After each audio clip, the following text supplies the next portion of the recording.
All right, today we're gonna bring an outdoor dome camera cover. Now this is perfect if you want your camera to be protected from the rays of the sun, because if you actually put it directly, you're not gonna be able to capture any of the filming.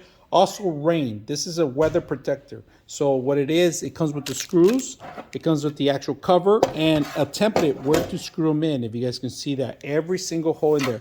Now on the bottom is all black only, so this will only give you a cover. So today we're gonna put a template on an existing camera we have. Right now we have it indoors, but we are going to take it outdoors and we're going to use this one for later on time. But today we're going to show you how to set this up. All right, so let's go ahead and do that. If you have a camera, then you want to put it outdoors. Like for example, we have this one here. We're going to actually set up a dome on here and see how it works. All right, and show you guys a little bit more how it works.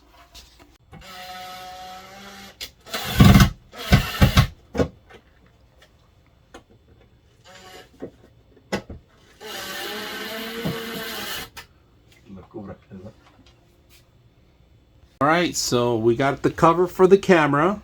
You guys gonna put this outdoors is perfect. Any kind of light that's gonna penetrate, that's always hitting your lens, this is gonna help you protect it too, also from UV light and also for rain. So there's a dome, simple to set up.